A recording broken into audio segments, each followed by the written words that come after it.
Welcome back to Sportsbeat. Today is September 28th, and we are recording episode number 30. And I'm in my home studio, and the man who has dealt with me somehow for 30 episodes, the man with a plan, Dave Warner, is in the My Little Falls podcast studio. What's going on? Not too much. Gotta Been love stuck it. here. Yeah, Feeling my butt's like stuck to the seat. I've been here so long today. well, I'm surprised because last week Scott kicked us over by like way too long, and this week he was done early for a hard out, so that's always fun. I know. That was great. Yeah, so we have a guest this week. We are joined by Zach Steele, who is the assistant coach for defense of the Herkimer Magicians for football. In his free time, he said jokingly, he is keeping my seat warm, teaching history at Herkimer. So, and that was that got right there. Yeah. So he's a teacher at Herkimer. He also coaches at Herkimer. And how are you? I'm good. How are you guys doing? Great. I haven't seen you in 4 days since Notre Dame. So let's dive right in. For anybody who didn't see, what was your like post game breakdown of Notre Dame, and what do you think needs to happen as you move forward now that you're kind of that midway point of the season? Yeah, I mean, obviously for everyone who saw the score, wasn't our best game, and that's saying it lightly, I guess. But I mean, we're a really young team. Even our seniors only really have had 1 year. Because last year, 3 games, didn't really count that. So they were sophomores. Only 2 of them really contributed. A third was in here and there. So even our experienced, or should be experienced, kids are really young. And I know that's kind of all over the place. So we're just kind of taking as we go, trying to take every practice as a new day, new opportunity to get better and grow with the seniors and grow with underclassmen that are going to be coming out for the years to come too. And this week and I say we in full disclosure, I do stats for the team. So obviously some of this I know on background. This week we've got a rough game coming in on Friday night with Kaz coming in. So what's the game plan that you can at least say look like? I mean, obviously something needs to change and to some degree, but what's the game plan look like knowing that you're having a rough game coming in at home at Herkimer on Friday? Yeah, I mean, we get to finally go back home, play on Friday night, no more Saturday game. I think that'll help us a lot being at home for the first time with fans. It's only the second time I think at home with fans since 2019. So it's been a really long time. So that'll be really cool. The atmosphere is always great Friday night Herkimer under the lights. But really, we just got to have our guys step up. We need big time plays from big time players. We haven't had that consistency. We've had player here, play there. But we really are preaching, hey, every single play has got to be 110%. 100% is just not going to cut it. We need to go above and beyond. We need a blow. We got to come out. Nothing's going to really go wrong if you take a play off and you're on the bench. It goes wrong if you take a play off when you're in the field. Don't do your assignment, try to do too much, and things go south as we saw last week. And when we had talked with you last time and looking through my notes here, we had talked back when we were getting ready for or in the middle of the season when we had spring ball during that consolidated fall to whatever the section pulled out for football that actually happened. What is in terms of overall to this point versus it's kind of comparable to where we were in fall 2 at that point. What's the preparation look like in terms? Is there any different? Do you still just prepare the game plan and it doesn't matter whether it's being played spring, fall?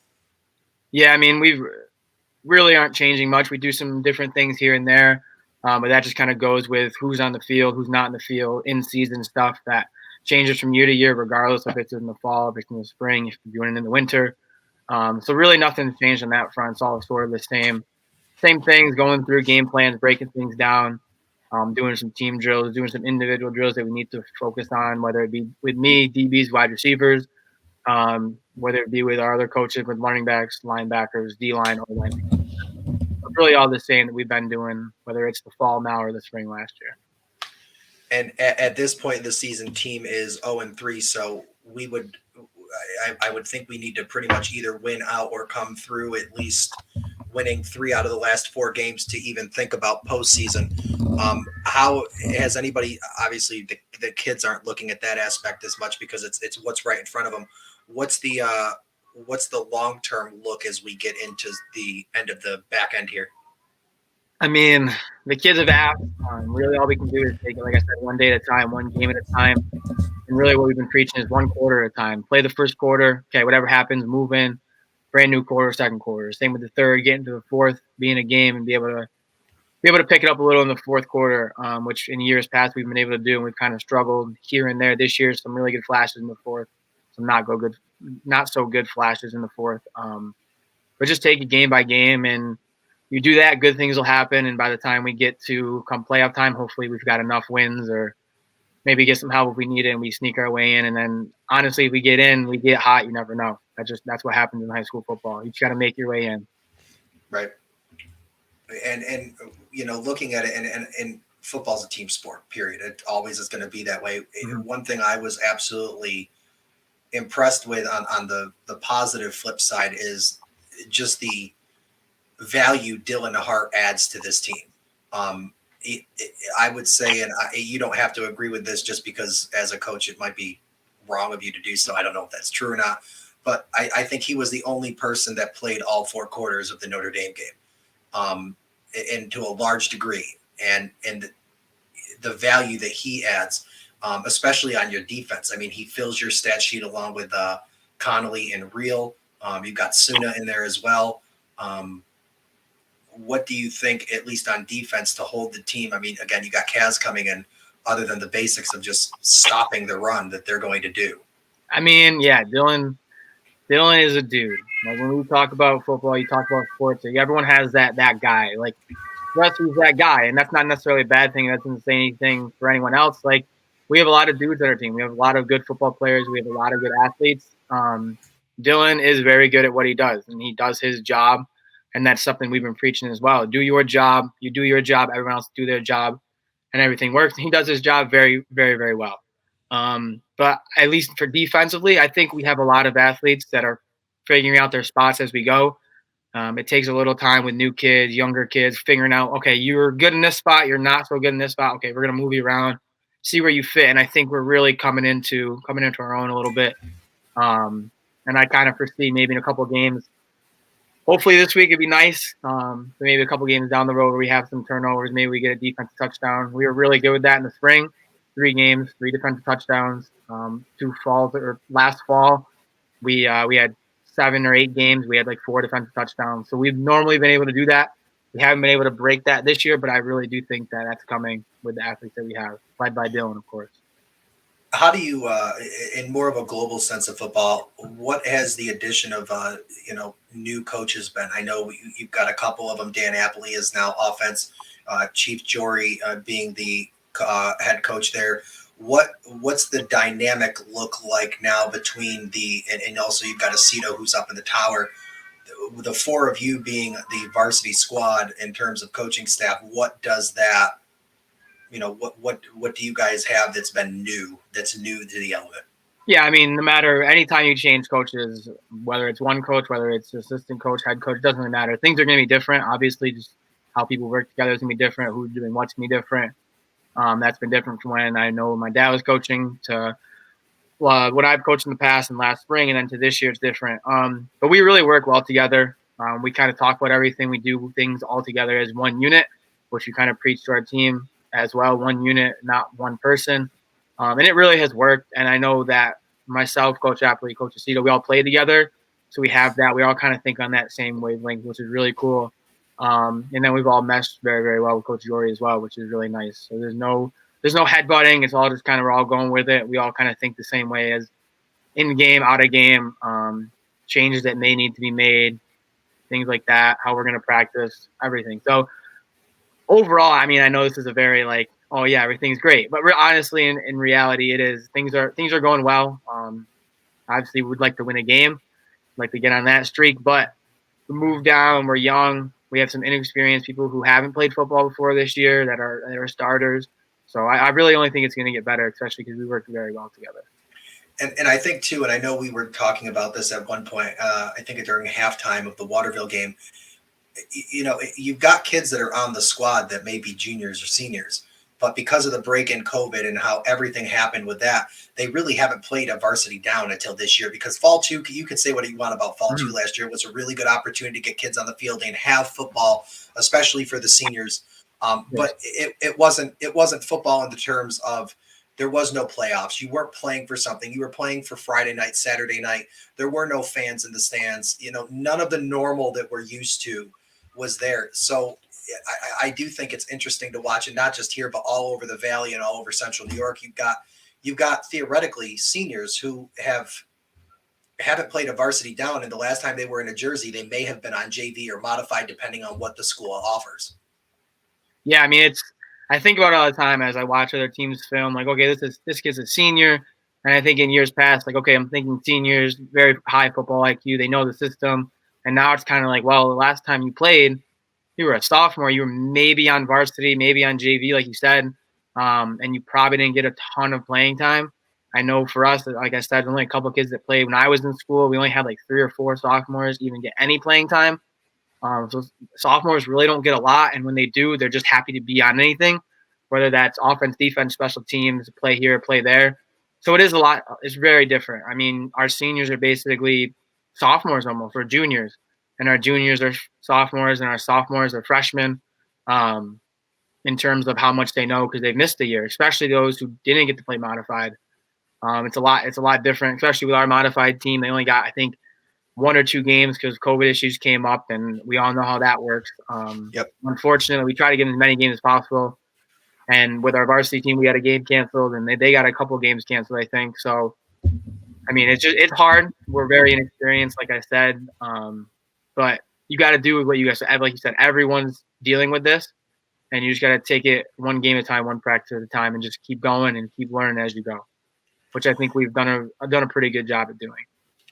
And the one thing, and I know Dave and I have talked about this a couple of times, and again, offline, probably talked with you a bunch of times, especially at one of the soccer games recently, over what happened and everything changing. We saw fans not in stands. And I remember one of the last football games we had normally before COVID was even a thing, that there was hardly anybody there. There were maybe, and I'm being generous when I say this, maybe 1/8 of the stands on the home side for a football game were filled. 2 weeks ago at the Waterville game, it was ridiculous. It was like high school when I was back in high school when we were playing big teams and it mattered. And that's a nice change of pace to see. It reminded me of the last Herkimer game. Like that was packed. I looked around and that game warm-ups and the stands were packed. This is crazy. Yep. Are the kids doing there's a TikTok thing going on where they create a cheering section and they dress up? Are they doing that at Herkimer as well, and then filming it and putting it on TikTok? So I actually was asking my 9th graders about it today. I was like, what's up with the whole like last week was the Hawaiian theme. Like I'm like, why Hawaiian? And I think this Friday they're doing Western theme. So yeah, they just kind of dressed up something different, unique, they said, and they just kind of go with it. And it's pretty cool. Some players get into it. They were talking to me about I have to wear like the little, I don't even know what it's called, the necklace thing, the Hawaiian night. It's called the lei. Yes, that. I was like, if we win, I'll wear one. But it's a way to get people there. Honestly, whatever you got to do to get people there. Because I tell you what, it's been crazy. The group here in Little Falls, I swear they've got 75 to 100 of those kids dressed up and going berserk the entire game. I wouldn't be able to speak for 3 weeks if I did what they did. I'm serious. It's crazy. I have an issue after games being able to speak. I lost my voice a couple times. Not very fun. But everything with the kids involved is awesome. Yeah. And so to the point there is that, you've got the home field advantage actually means something in terms of having a crowd there. Do you think that impacts the game at all, or is it more the psychological, or is it just nice to have it back? I think a combination of everything. It's awesome to have it back. It's awesome that it's not just a family member or two for the home team. It's awesome to go to away games. I know we went up to Sandy Creek and we had people all on our sideline. I mean, we had almost as many people there as we used to have at home games. So that was really cool. And kind of the same thing at Notre Dame. Like we filled up half their bleachers and they have decently large bleachers. So it is cool. And there is some sort of home field advantage. I know on third downs, we get the foot stomp going. And my mom always talks about that. She thinks it's her thing. Like she made it up. But she always talks about it. So, but I know that's the real thing. And as a defensive coordinator, like third down, big stop, fourth down, they're going for it. Like that foot stomp come to get like the juices start flowing. I want to grab a helmet, go play. Like I'm ready to go. You get a big stop, I get all fired up. I know the kids get fired up. So yeah, being at home is awesome. And playing on Friday night is awesome too. It's really good feeling. I know I've said I don't care what this is. The Saturday high school football stuff is for the birds. If you're playing high school football, it should always be on a Friday under lights. It's 2021. Let's get there. I remember. Come on, Rob. We're gonna go into my I want it to be in daylight so I can get better shots kind of thing. Come on. For 5 o'clock kickoff for Little Falls Mounties because Dave needs pictures that he can use. Exactly. I don't know. I'm all about under the lights. Remember my first game back coaching? I went up in the press box for the game. No one's there, and it's just like the sun's starting to go down, and it's a whole different feeling than even college football where you play at 1 o'clock or 3 o'clock. It's just like, all right, we're playing at 7. By halftime, it's gonna be dark. It's just a whole. I don't know. I don't even know how to explain it. It's the vibe. It's awesome. I love it. In the context for the lights thing, so Dave shoots pictures for Little Falls in the sideline, and their new lights in his camera don't like each other whatsoever. So he took like a couple hundreds of pictures, and he 1,000 got 30. Yeah. You see, last week I went to video though, Rob. So you notice I had some stills, but I then did. switched to video, and it worked. It worked. So, any parting thoughts before we get you out of here? I mean, anything I haven't touched on that other than we're ready to go for Friday night again at home? Oh yeah, I'm ready to go. I got my Friday outfit all picked out for school. I'm ready to go. I'm ready to play some football again. It's Tuesday and he's got his Friday outfit ready to go, and here I am. I can't get my friggin' life together, and I'm still on Sunday for Christ's sake. No, it's all about how you look. Look good, feel good, play good. Look good, feel good, eat well. Let me just remind you, you're not playing, you're coaching. Well, yeah, but I gotta look good in the classroom, then I feel good, then I teach well. It's a whole chain effect. You gotta look good. And I will say, watching him and Apley on the sideline, and I know a seat up in the tower, it's got to be the weirdest thing in the world because you see what needs to happen on the field, and if you could only put on a jersey and run out and for like one play to correct what's wrong. I mean, I'm sure that has probably been a thought that crossed all three of your mind at least 20 times over the last game. Oh, I would do anything I tell the kids all the time, I would do anything for one play in a practice. Give me pads for one play in one practice, even if I'm blocking on the line. I would love to. It'd be awesome. As long as that one play is not a kickoff return running against Dan Apley. Yes. Well, it would have been a nice story if I ran him over. So I had to try it. It did not work out. He's about 100 pounds heavier than me and 6'3", and I'm 5'6" on a good day. So they play. So Dave, the background of that one is they played against each other. They played on the same team in high school. They played against each other. Dan played at Cortland. Zach played at UC. Zach's fielding a return, and he beats everybody on the line. He's got one person to beat, and he's looking at Dan Apley, and he said the story 1,000 times to me, and I think it's the funniest friggin' story in the world. He beats everybody. He's got open field except Dan Apley, and Dan's got nothing but a smile on his face. He's just clear as day, smile, and I'm like, you know what? I'm gonna try to run him over because you should have been thinking, I'm gonna die. Yeah, well, I just imagine if I run him over, I'm never gonna let him live it down. I'm gonna talk about it every day in our group chat, and I hit him for half a second. He kind of was unbalanced. He thought I was going to juke him out. And then instantly it just pushed me into the ground. And I'm like, all right, whatever. It was still a good return. We still were in the red zone, so I'm cool with it. But that was a really cool moment. And then actually, I haven't told you this, Drummy. I went to his house during Christmas last year, and he's got an ornament. And the ornament is a picture of him tackling me. I'm like, are you kidding me? That was my favorite one. I go, no. That's insane. That is awesome. That is awesome. Oh, geez. It does not surprise me at all. Terrible. But all right, buddy. Thank you very much. Appreciate your time, and we'll be in Friday there. I actually, you've got your suit of what you're going to wear there at the school on Friday and everything. And I was working on the playlist for the game, so we're on the same there because you got to get the house rocking. Yes, for sure. Perfect. All right, thanks, man. That's Zach Steele with Herkimer, and we were going to take a commercial break here, and we will be back on the other side for Pressbox. Visit My Little Falls and stay connected with the latest news, information, and events in the city and the area. Our mission is to generate interest in the community and connect residents in a more meaningful way by facilitating deeper conversations about how these stories will shape the future of the Mohawk Valley. Join thousands of weekly visitors who stay up to date with feature stories, interviews, videos, our event calendar, and print publication, the Mohawk Valley Express.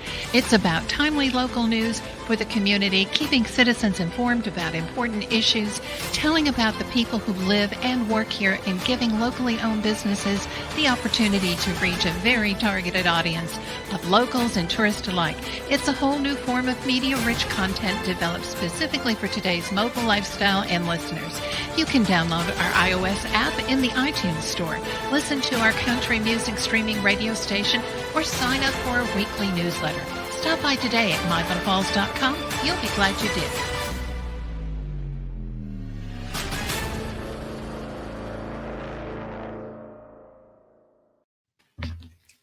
And we're back. I just texted Zach. I said, obviously thanks and everything. I got to get a picture of that ornament because Danny was telling the story.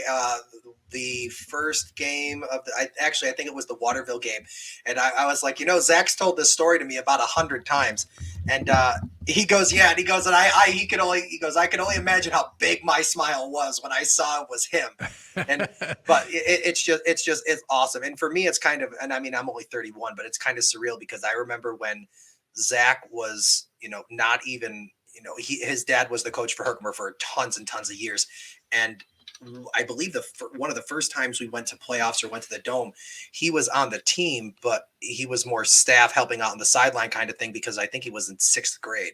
So it's kind of cool to see a full circle. And granted, I'm not that old man wisdom by any stretch of the imagination, but it's cool to see Danny, Asst, and Zach all together again coaching and doing a good job under, as he's pointed out, some really bad circumstances in terms of COVID and playing time and experience. And it's going to take forever to get out of this rut that's been caused, but whatever. He has no idea how many times you've said, take that, Zach Steele. No, he doesn't. No, he doesn't. But I'm going to continue to do it because you know what? We hate Boston here.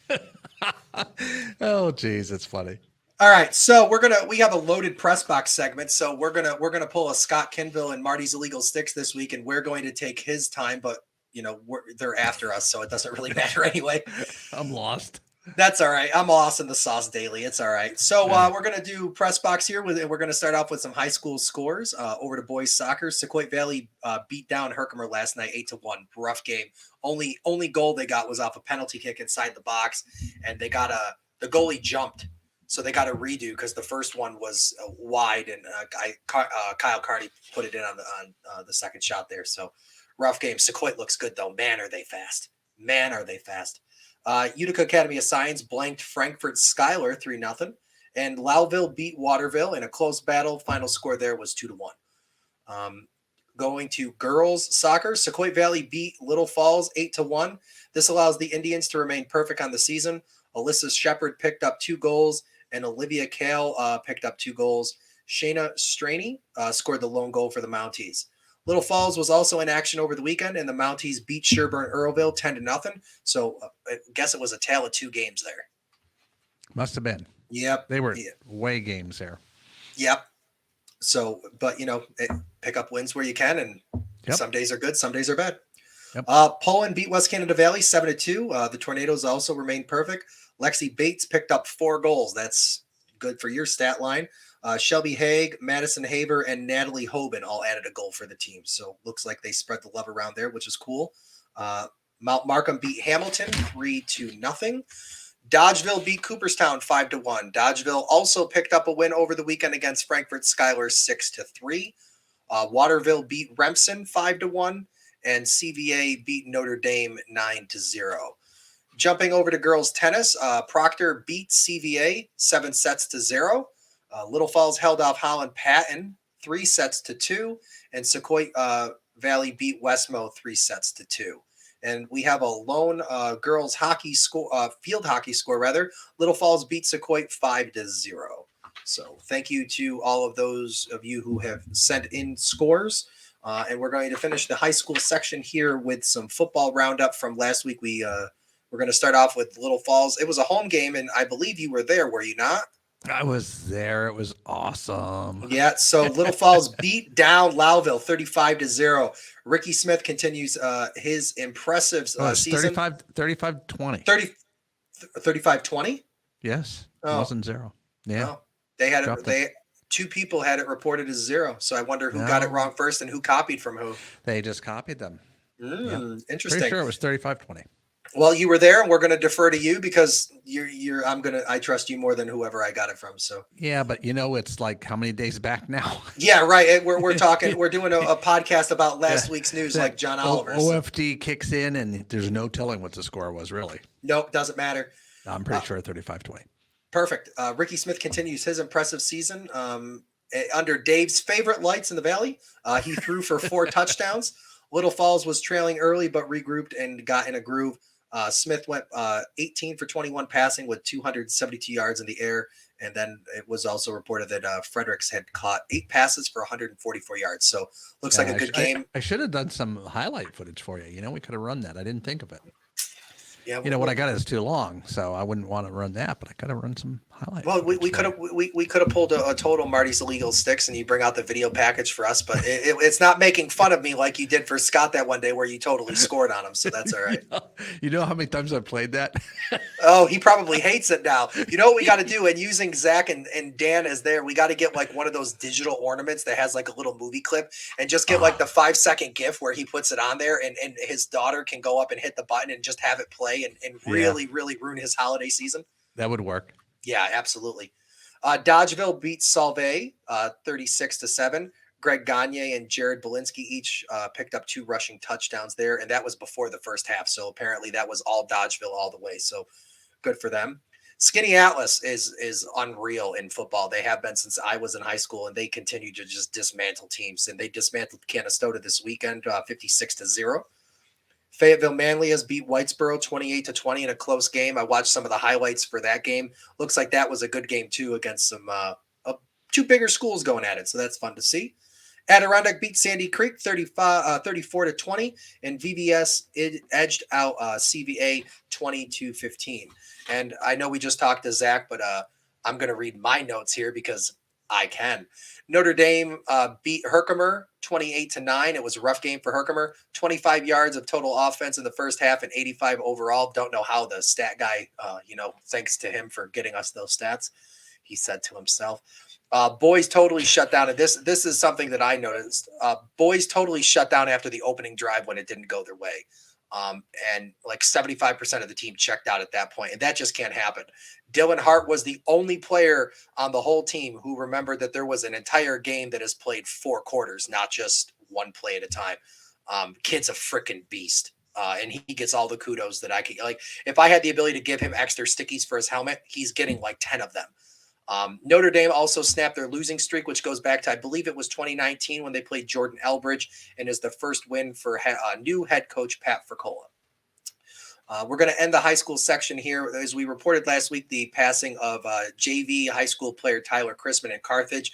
I thought it was an awesome gesture, and I saw a ton of teams that were doing it that put stickers on the back of their helmets that said TC and Carthage red. Awesome, but not unexpected in upstate how we rally together when bad shit like that happens. It's just absolutely terrible. And again, we offer our thoughts and prayers to his parents, Jason and Samantha, and his brothers, Zach and Dylan, and the whole family as they go through the aftermath and whatever has followed since then. So just, it's still awful. And I can't even imagine. And noting here, if anybody wants to be a ref, please reach out to your local athletic director. There is a great need. We're starting to see games flexed more and more, and some games are getting canceled because of refs, and the chatter for basketball is becoming louder. So if we really need people to step up, if you've ever thought about making a couple extra bucks and getting one of the best seats in the house, and just remember, if you don't like the fact that some parents are rowdy, as a ref, you have the ability to kick them out. So there's no excuses. That should be incentive enough to have them lining up. I would totally wear a zebra jersey on a game like that just to kick out some of the players and some of the parents at some of the games, because read the rule book before you open your mouth. That's a foul. You don't know what a foul is. Shut your mouth. shooting soccer. I think it was the Saturday boys game, and the ref is standing by me, and he goes, "A lot of good coaches along that fence line, aren't there?" There it is. There it is. Yeah, it was there. I know. There. Where It's is it? sad. There it is. I missed it. All right, so let's timing. get into. That's okay. Our timing's always been off. I'm like the host here. It's stupid. Herkimer Generals. We're going to go over to the women's side first. They hosted HVCC last Wednesday up on the hill. The game was scoreless until 5 minutes left in the first half when freshman Sarah Eastwood picked up the first goal of the game and her first in her college career. So congratulations. Kirsten Gay and Isabella Smith combined for the shutout in the goal. The Generals defense only allowed 4 shots on goal the entire game, which is absolutely impressive. Final score there was 3-0, and the girls improved to 6-1 overall on the season. And the men were in action right after, again, against HVCC, because, we got to save on that charter bus. So, and this is going to be fun, and you're gonna love this, how it's sprinkled in there, because this is the strength of Peppy Aragon as a coach. Nicholas Camford of Norway picked up the first 3 goals of the game, and then it was all Generals from there. Navshir Samara of England, Akel Collins Brown of New York, Dane Cox of England, Yamato Fujishima of Japan all added goals. And then in the goal, you have Manuba Tasahaki. If I got that right, I'm giving myself a raise, of Japan, who picked up his first shutout of the season. So nice little international squad right up there on the hill. I stopped up there for a little bit. Great game. I got at the end of the girls' game and the beginning of the guys' game. Awesome atmosphere up there. It was rocking. Teams look great. So congratulations to both teams on picking up a win. It's just, I love it up there for a soccer game. There's no place better. And Peppy does a great job on, recruiting. Quit moving your mic. Quit doing that. Everybody's going to hear that. They're not going to know what you're doing. You're beating your mic to death. I move my mic. You move your mic all the time, and then you tap your finger on the desk, or I don't know what you're doing there. Okay. I'm going to not move now. I'm not going to edit this out either. That's great. I know you shouldn't. You should shame me into not touching the mic like I do. Because everybody's got to be going, what is that noise? So.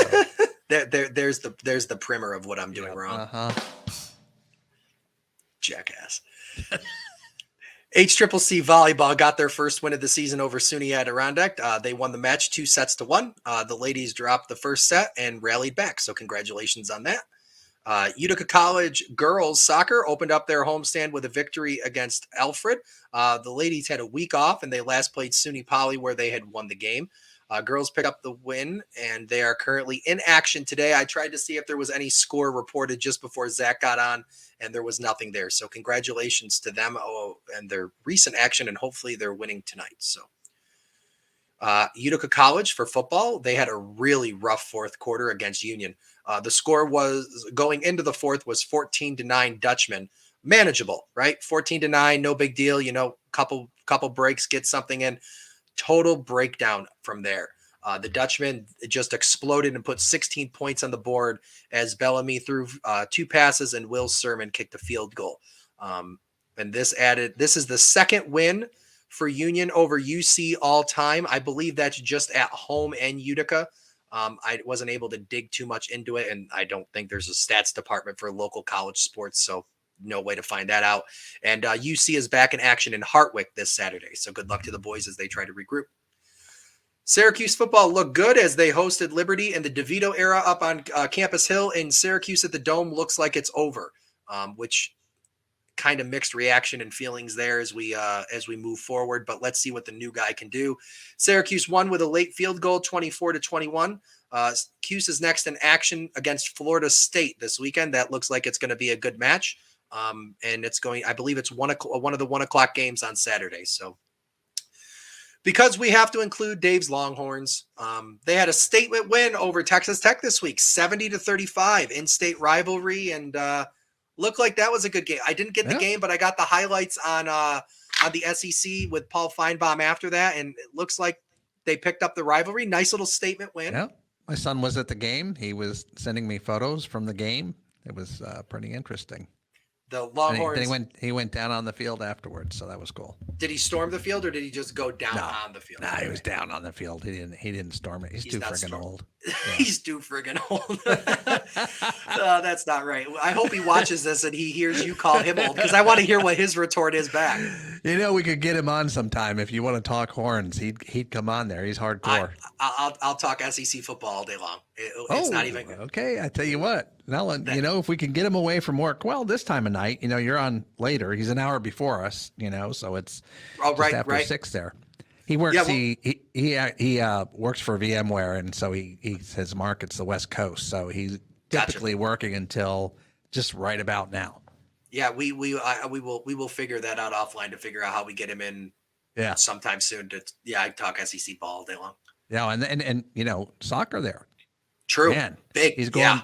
Oh, yeah. He goes to every one of those games, and that's a whole other thing. He's sending me pictures from that. That's great. I love. What is it? Austin FC or whatever it is. Yep. They're nuts too, and it's the best kind. They're insane.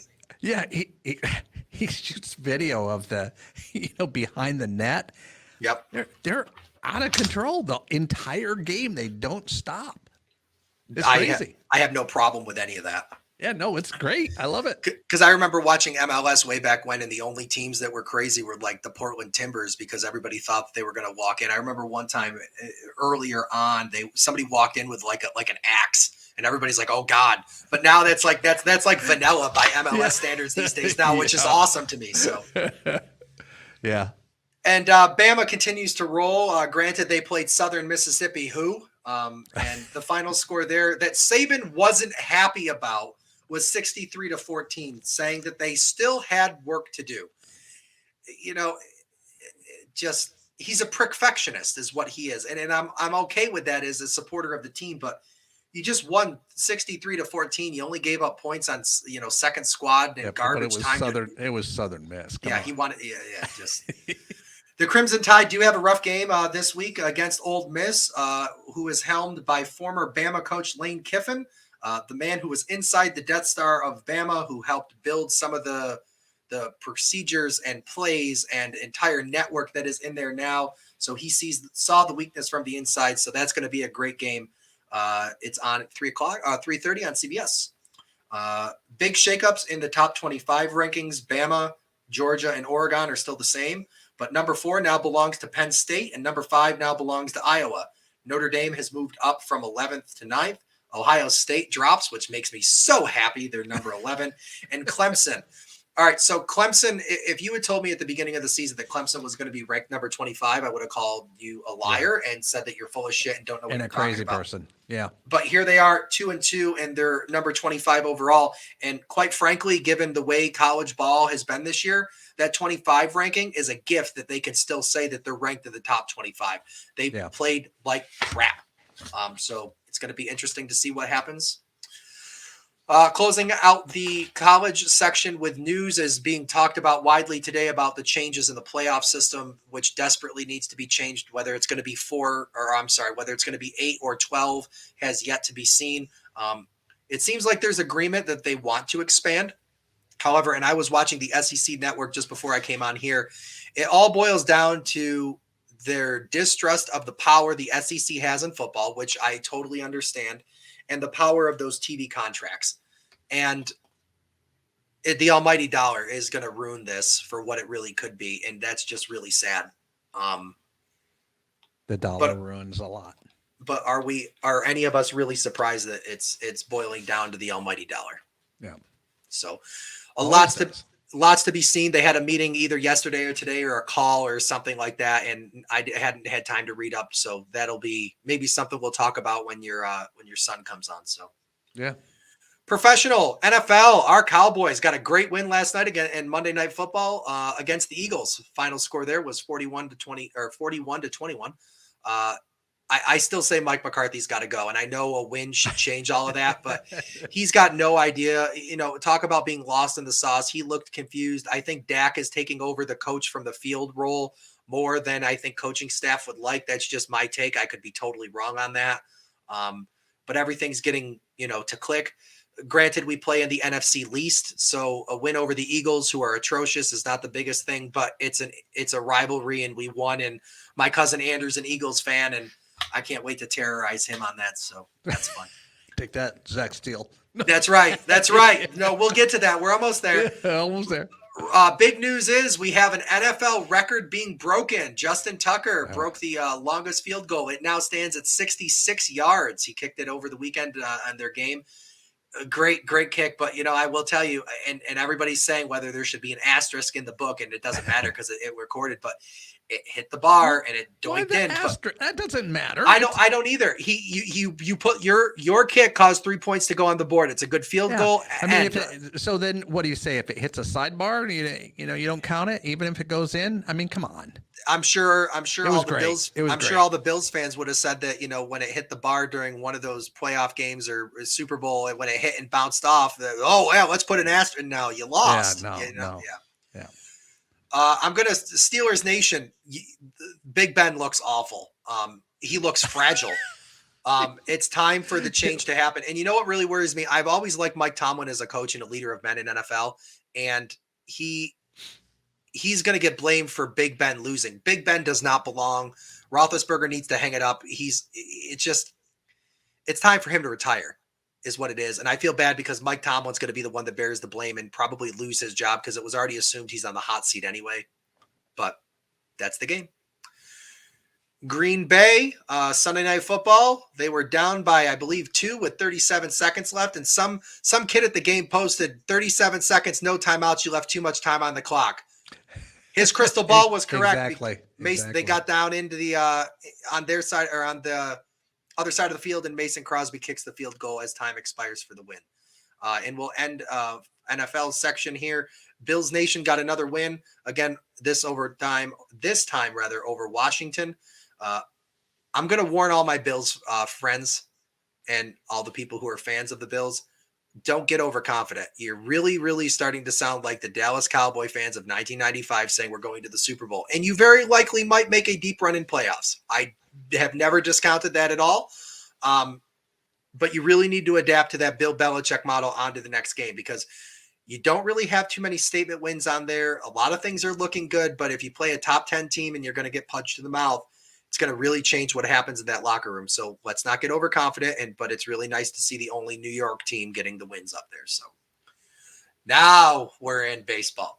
AL East, the Rays are still in command of the division, but the Yankees have jumped the shark and broke Boston's heart over the weekend. Take that, Zach Steele, as they jump into second place at 8 games back as we're getting to the end of the season. Red Sox are now rightfully where they belong, below the Yankees and in third place. They're 9 games back. Blue Jays are 10, and to hell with the Orioles. It's almost over, guys. The pain as an Orioles fan is almost over at 47 games back. I believe Boston and the Yankees are still in the hunt for a wild card spot, but the Blue Jays and the Orioles have been eliminated. Over in the NL East, the Braves continue to hold first place of that division, and so that's good for them to be at this point of the season. Phillies are 2 games back. And in second place at 2.5 games back. Mets are in third place at 10 games back, and the Nationals and the Marlins are 19 games out. I will say that unfortunately the Mets have been eliminated from postseason, and that's official as of this past Sunday from playoffs. And it's really, really sad because, as you know, Dave, we do this every week with talking about baseball, and they were in command the entire first half of the season of that division. I think they dropped to 2 and then bounced back, but they just couldn't put it together in the long haul, some injuries. And it's sad to see because I know a lot of people around here who are Mets fans, but unfortunately they're eliminated and they won't see any postseason action. So is what it is. Formula One was on the track in Russia at Sochi this weekend. Rain definitely played a factor in the field for how the race shook up. Lewis Hamilton picked up the win. The story of the day really goes to second place finisher Max Verstappen. He came all the way from the back of the field after they had to do a swap to finish in second place overall. This helps him keep it a tight battle between him and Hamilton for the points. So at this point in the season, there's 100 points difference between second place and third place. So it's really the race between Hamilton and Verstappen in Formula One. Hamilton has 246.5 points with 5 wins and 11 podium finishes. Verstappen is 2 points behind at 244.5 points with 7 wins and 11 podium finish. So it's going to be a very, very tight rest of the season. And I'm excited to watch. NASCAR, it was in good old Las Vegas this past weekend, and Denny Hamlin picked up the checkered flag there, followed closely behind Chase Elliott. Things are going to get crazy, and we are heading into Talladega. So if your bar or your favorite bar has 2-for-1 cautions for a NASCAR, this is the weekend to make sure you get a DD and go to the bar, because it's Talladega, and it's not just Ricky Bobby where shit goes crazy at Talladega. It's real life. So, all right. So the last section, and I kind of hinted at this with Dave in pre-show, we're going to talk about what happened here in Central New York with the Pop Warner football over in Oneida and Madison County. So I'm sure it's been widely reported of everything that went down with those with the teams, and the teams didn't do anything wrong. It was the parents that got into a fight, and I believe a ref got punched or hit or got into the altercation, and the boards meet, and their answer is to pull the plug on the season. I know a bunch of people have been critical, and I am going to join this chorus of preaching to the converted that was the wrong move. Over the last 18 months, we've seen kids have to work, be at home, after school activities, sports, everything, people who are theater, that was taken away. All of the things that these kids were removed. You've got a bunch of parents who are idiots, who are selfish assholes, and I'm going to call them for exactly what they are, getting into a fight on Pop Warner football. I can guarantee you, unless somebody is a family member, there is no NFL scouts at these games. Why are you getting into a fight? That's number one. Number two, watching a couple different of the videos that were posted online, it's got to be noon on Sunday. Why are you drunk at that point? To the point where you can't control yourself, because a couple of them looked like they were. And maybe that's an assumption and wrong. And if I'm wrong, come at me. But they acted like a bunch of idiots. And now the players have lost their season and the cheerleaders have lost their season for these 3 leagues because adults are wrong.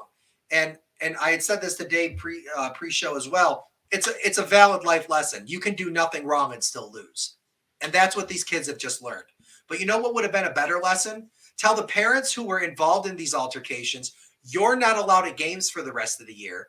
And when your son or daughter comes up and says, Mommy, Daddy, why aren't you going to the game? You get to explain how you as a selfish asshole caused them not to be able to come to the games, and the kids can still play. And it really, and I say this as not somebody who has any kids. The parents took the one size easy option of the one size fit all of we're just going to end the season. And I disagree with that 110% because there are other options that were available. I know the refs, it's either this coming weekend or last weekend, did not coach any Pop Warner games. And Pop Warner, I believe, is coming back this weekend. But for those leagues that totally pulled the plug because of some parents, that was the wrong move, especially if it was, 5 years ago or 5 years from now, maybe it's more acceptable. But after everything that these kids have lost over the last 18 months to 24 months, that was your first and only option that you could come up with. Wrong move. Yeah, everybody goes nuclear these days right off the bat. I mean, It's crazy. Yeah. And the sad part is I wonder how many of the people that were making the decision were people that were involved in the fight. Mm-hmm. And how much guilt I wonder how much guilt I would love to interview some of these parents that were the cause of this, because and anybody who wants to come on to talk about it, I'll gladly give you the airtime to do it or explain how I'm off base with what I'm thinking. But I feel absolutely gutted for these kids having it taken away like that because of action of some stupid parents fighting at a Pop Warner game. It's just, it's really sad to see. And I'll get off my soapbox now. All right. All right. So anybody who's listening who would like to come on the show or has any ideas to talk about, please email me at sportsbeat@mylittlefalls.com. Again, trying to do some more outreach here and trying to find some content that you want to see. Big shout out to Bob Youngbutt from Herkimer. He is on our staff at Herkimer. He watches the show every week, and we talk about a couple things that work and not. So, Bob, thank you for watching and the constructive criticism backwards. Coaches, staff, and players, please, please, please include us in your sports reporting at sportsbeat@mylittlefalls.com. For updates and highlights throughout the week, find us on Facebook at Sportsbeat with Rob Drumm. For all of your local sports news and our podcast home, find us at mylittlefalls.com. For Rob Drumm, here with Dave Warner, across the way, we'll talk to you next week.